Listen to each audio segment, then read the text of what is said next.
Alors, bonjour chers frères et sœurs du monde entier. Mon nom c'est Jean-Jacques Monceau, toujours heureux de partager la pensée de Dieu avec mes frères et tous ceux que ça intéresse sur Internet, sur Facebook, sur YouTube.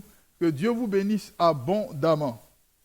Ce mois-ci, comme vous avez pu le constater pour ceux qui nous suivent, on parle de l'espoir d'une église glorieuse. Alors, on va parler de la gloire de l'église, c'est-à-dire ce privilège extraordinaire, inexplicable, inimaginable par la pensée humaine que Dieu a donné par Jésus à l'église. Justement, quand il s'agit d'imaginer la grandeur et la gloire de l'église, l'être humain a difficile à l'estimer, à l'évaluer et même à l'imaginer. Dans la Bible, Paul a pris soin, pour mieux l'exprimer, de le traduire dans une comparaison. Et j'ai choisi cette comparaison-là pour que, ensemble, on essaie de se donner une image de la grandeur, de la gloire de l'Église. Si on va dans 2 Corinthiens 3, à partir des versets 7 jusqu'au verset 12, on lit cette comparaison-là, que je vais lire maintenant. Or, si le ministère de la mort, gravé avec des lettres sur des pierres, s'est trouvé entouré de gloire, au point que les Israélites ne pouvaient pas fixer le visage de Moïse, à cause de la gloire pourtant passagère de son visage, comment le ministère de l'Esprit ne le sera-t-il pas plus fort, à plus forte raison? Donc, comment le ministère de l'Esprit ne le sera-t-il pas à plus forte raison? Autrement dit, le ministère de la mort ici, dont parle le texte, c'est le ministère de la loi, de l'Ancien Testament, que Dieu a donné à son peuple. Vous savez pourquoi la Bible l'appelle ministère de la mort? C'est parce que la loi est venue comme un pédagogue pour traduire le péché, pour désigner l'homme comme étant pécheur, en donnant signification, en donnant sens au péché. De sorte que la loi vient pour dire que, homme, tu es condamné parce que tu ne peux pas respecter la loi de Dieu. Donc c'est comme un ministère de la mort. Mais ce ministère, quoique ministère de la mort, était rempli d'une gloire extraordinaire. Lorsqu'on pense à comment Dieu accompagnait ce peuple, comment Dieu appelait Moïse, quand on passe au fléau, aux 10 plaies d'Égypte, quand on pense au fleuve qui a été ouvert à sec pour que le peuple passe à travers, quand on pense à la nuée qui les accompagnait de jour et de nuit, la lumière qui les accompagnait dans la présence de Dieu, on voit quelle gloire qui accompagnait ce ministère, pourtant passager. Et l'apôtre Paul dit, si donc un ministère de condamnation, un ministère de mort a été couvert d'une aussi grande gloire, à combien plus forte raison le ministère de l'Esprit. Il dit que ce ministère-là était gravé sur des lettres, par lettres sur des tables de pierre. Et pourtant, le ministère dans lequel nous sommes, que Christ nous a donné, c'est celui de l'Esprit. Si donc le ministère de la lettre a eu une si grande gloire, à combien plus grande serait la gloire du ministère de l'Esprit? Lorsqu'on continue dans ce même texte, il dit, si le ministère de la condamnation a eu une gloire, à bien plus forte raison, le ministère de la justice abonde-t-il en gloire? Et sous ce rapport, ce qui a été glorifié n'a pas été glorifié à cause de cette gloire plus imminente. En effet, si ce qui était passager a été marqué par la gloire, à bien plus forte raison, ce qui demeure est-il entouré de gloire. Ayant donc une telle espérance, nous montrons d'autant plus d'assurance. Dans ce niveau de la comparaison, il dit que si le ministère de la condamnation, il parle toujours de celui de la loi, a eu une gloire, une certaine gloire, à bien plus forte raison, le ministère de la justice abonde-t-il en gloire. Il parle donc du ministère de l'Église, celle que Christ nous a donnée comme étant un ministère de justice. En effet, Jésus à la croix nous a justifiés gratuitement par son sang. Et sous ce rapport, et là c'est important ce qu'il dit maintenant, sous ce rapport, ce qui a été glorifié n'a pas été glorifié à cause de cette gloire plus imminente. Donc il dit, lorsque on regarde les choses comme il faut, la gloire de l'Église est tellement éclatante que la gloire de l'Ancien Testament, la gloire de la loi même est devenue insignifiante, tellement la gloire de l'Église est grande. Ça nous permet d'imaginer la grandeur de cette gloire qui est sur l'Église, puisque la gloire dont on parle de l'Ancien Testament, elle n'est pas à négliger. Il dit, sous ce rapport, la gloire de l'Ancien Testament est insignifiante. C'est comme la petite lumière d'une luciole par rapport au soleil. Quand on veut comparer, on va dire que la lumière de la luciole, quoique lumière, est insignifiante lorsqu'on la compare au soleil. Donc, sous ce rapport, la gloire qui est la nôtre est bien plus grande, est inimaginablement plus grande que la gloire qui reposait sur Moïse et sur tout le ministère de l'Ancien Testament. En effet, ce qui était passager a été marqué par la gloire. À bien plus forte raison, ce qui demeure a-t-il été entouré, est-il entouré de gloire? Donc si l'ancien, la loi qui était passagère, a été entourée de gloire, l'Église, elle demeure. Le ministère dans lequel nous sommes, que Jésus nous a donné, demeure, est permanent. Ce qui est permanent a encore plus de gloire. Une autre comparaison se trouve dans Hébreu. On trouve la même comparaison, une comparaison similaire dans Hébreu. Hébreu 12, 18 jusqu'à 24. Ça dit, vous ne vous êtes pas approchés, en effet, de choses palpables, ni d'un feu ardent, ni d'une obscurité, ni de ténèbres, ni d'une tempête, ni d'un son de trompette, ni d'une clameur de paroles, tels que ceux qui l'entendirent demandèrent qu'on ne leur adresse pas un mot de plus, car ils ne supportaient pas cette injonction. Qui touche la montagne, même une bête serait lapidée. Le spectacle était si terrifiant que Moïse dit, je suis épouvanté et tout tremblant. Ça parle de la période de la vie d'Israël où Dieu dit, il va venir lui-même se présenter au peuple. Il va se montrer au peuple, il va descendre sur le mont, la montagne de Sion. Et le spectacle était si terrifiant puisque la montagne tremblait. Il y avait une limite où on ne pouvait même pas s'approcher. Quiconque, homme comme animal, s'approchait, était frappé de mort, lapidé de mort. Et Dieu est descendu comme une fumée, une fumée très dense au-dessus de la montagne.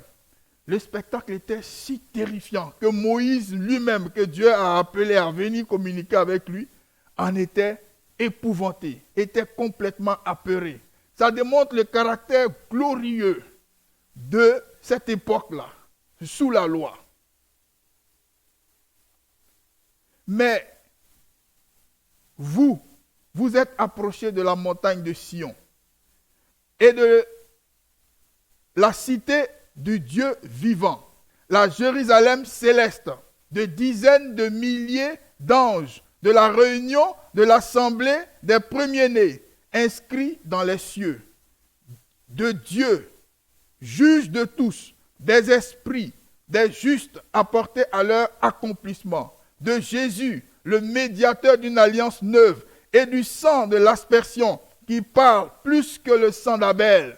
Il dit que nous ne sommes pas approchés dans la première partie de la comparaison de choses matérielles, d'une montagne qui tremblait, de sacrifices, mais on s'est approché de la montagne de Sion, de la cité du Dieu vivant, de la Jérusalem céleste. Il parle de l'église spirituelle, de l'ensemble des croyants, puisqu'en suivant, il dit des dizaines de milliers d'anges, de la réunion et de l'assemblée des premiers-nés inscrits dans le ciel. Il parle donc de l'église, de l'ensemble de tous ceux dont le nom est inscrit par Dieu dans son livre, qui constitue l'église. Il dit, c'est ce que nous sommes.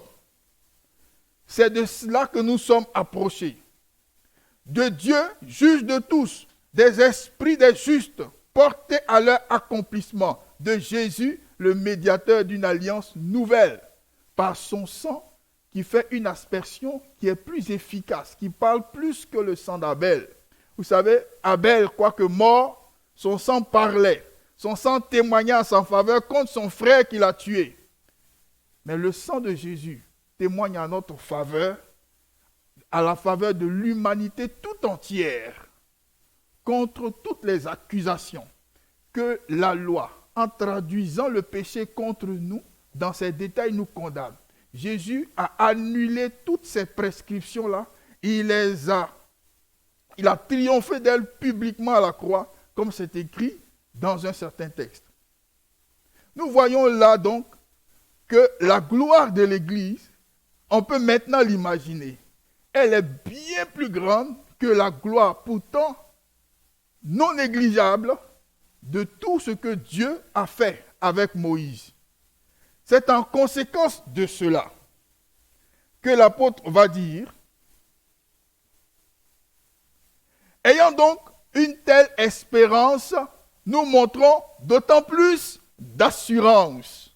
Si donc la gloire qui nous anime, qui anime notre ministère, qui anime le régime de la grâce sous laquelle nous sommes, est tellement plus grande que la gloire de Moïse, qui pourtant nous lisons toute sa grandeur dans les textes bibliques, nous sommes d'autant plus assurés, nous avons d'autant plus d'espérance, nous avons d'autant plus de certitude, de conviction, de courage pour nous asseoir dans notre posture nouvelle que la nouvelle alliance nous a donnée.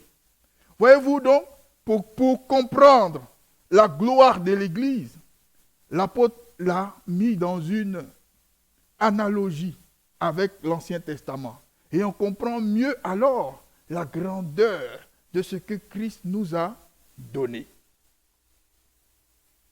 L'Église, c'est la maison de Jésus. Jésus en est la tête et il infuse de sa puissance, de son amour, de sa sagesse, de tout son éclat dans tout le corps que l'Église constitue. De ce point de vue, nous devons savoir que ce n'est pas de nous que vienne toute l'énergie, toute la puissance avec laquelle le Seigneur déploie sa force en nous. C'est par son esprit que cela arrive. Toute la gloire manifestée dans l'Ancien Testament est arrivée par l'Esprit de Dieu. Et toute la gloire déployée par Jésus pour produire l'Église que nous sommes est de l'Esprit de Dieu. C'est donc nous sommes co-ouvriers avec Dieu. De nos mains, il aide. De notre cœur, il aime.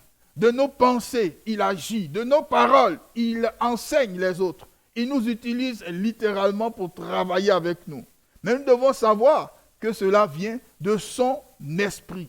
Pour ne pas avoir la crainte de ne pas être à la hauteur, nous devons savoir que les choses, cela vient exactement de l'Esprit de Dieu. Dans Actes 1:8, voilà ce qui est écrit au sujet de la mission des chrétiens. Mais vous recevrez de la puissance quand l'Esprit Saint viendra sur vous, et vous serez mes témoins à Jérusalem, dans toute la Judée, en Samarie et jusqu'aux extrémités de la terre. L'Esprit Saint venant sur vous. Nous n'avons pas donc à craindre de ne pas être à la hauteur. Toute la puissance déployée dans la gloire de l'Église vient de l'Esprit de Dieu. Nous devons donc être dans un esprit de confiance et nous habiller de notre posture de personne qui est en alliance avec Dieu et nous laisser utiliser par l'Esprit de Dieu pour réaliser ce que Dieu nous envoie de réaliser, c'est-à-dire partager l'expérience que nous avons avec lui.